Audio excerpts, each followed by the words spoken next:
Hi there, my name is Chris Piercy. I'm a wedding magician, mind reader and hypnotist, and I run a podcast called Yes Do I Do with a friend of mine, Jack Brister, who is also a magician. Now, in each episode, we chat to a different wedding supplier and we talk about their business and also a kind of particular topic that we want to discuss. This is a new section. This is episode 1 of Yes Do I Do Review, where I'll be talking about the topic in a lot less detail, but really summarising exactly what we covered. So in our first episode of Yes Do I Do, we spoke to Kirsten Sayre, makeup artist, and the topic we covered was whether you should book friends to be your wedding suppliers or not.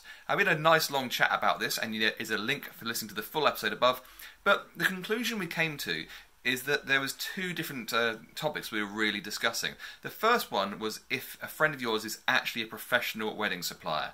Now, if that is the case, then as long as you're both treating each other as if it's a proper wedding booking, so contracts are signed, deposits are paid and things like that, then there should be absolutely no qualms whatsoever with booking them as your wedding supplier, because they do it week in, week out, and in terms of whether there should be any discount, that's something that yourself and your friend would have to agree on. But they will not feel any extra pressure because it's a friend of theirs they're doing it for, because they've done it so many times that they'll know exactly what they're doing. They'll come across every single circumstance, so there's absolutely no issues whatsoever if you want to book a friend to be your wedding supplier if that is actually their job.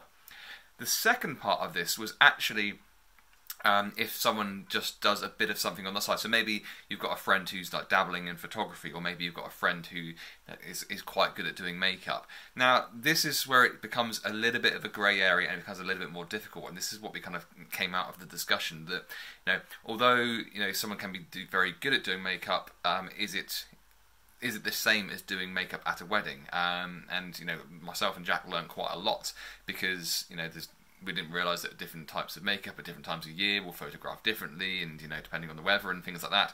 So there's things that your friend, who might be really, really good at whatever they do, might not quite understand because they're not a professional wedding supplier, or they haven't had the experience. Because the last thing you want is to book someone, especially a friend, and then something go wrong, and then what are you going to do about that on the day? There's not really anything that's left to do, really.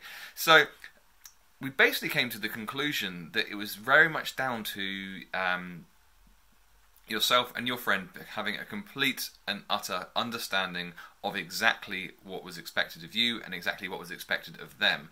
So, if it's something that you really, really care about for your wedding, so for instance, let's say you really, really care about your cake. It's like, you think it's like the centerpiece of the day, it's really important, sets the theme and things like that. Then if that is something that's super, super important to you, then the last thing you want to do is put that pressure onto a friend who is not a professional, who hasn't done it hundreds of times before.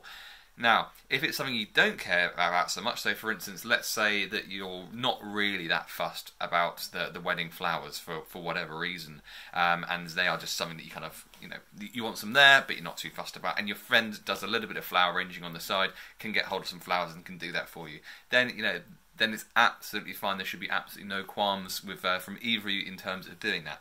So, bottom line is, it comes down to understanding the expectation from yourself and from the friend who is potentially a supplier for you, and making sure you completely understand and completely honest about what is wanted for you, and don't feel under pressure to book a friend to be a wedding supplier, even if it is something they like to do a little bit. You can just say to yourself, I'd rather you were there and enjoyed the day, and just let the professionals deal with my makeup or my hair or whatever it is that it might be.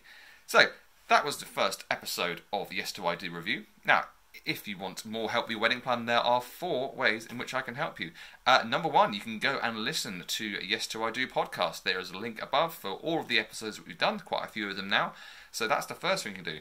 Number 2, you can go onto my website. That's chrispiercymagic.co.uk/blog. And there are countless blogs on there about different things for helping you with your wedding planning, including a link to this video probably. Next up, you can get yourself a copy of my book. It's called Blissful Wedding Planning, Becoming a Stoic Bride. Now, this is not about how to plan a wedding. This is about how to actually develop a mindset so you can have stress-free wedding planning and actually fall in love with the whole planning process. And yes, I mean all of it. So that's Blissful Wedding Planning, Becoming a Stoic Bride, available on Amazon. And finally, if you want your guests blown away, if you want the ice broken between all of your friends and family, then you can book me to be at your wedding itself. That's www.chrispiercymagic.co.uk youtube.com/wedding-magician. I will put a link in the description above. I hope you've enjoyed this video very much, and I'll catch you for another video soon.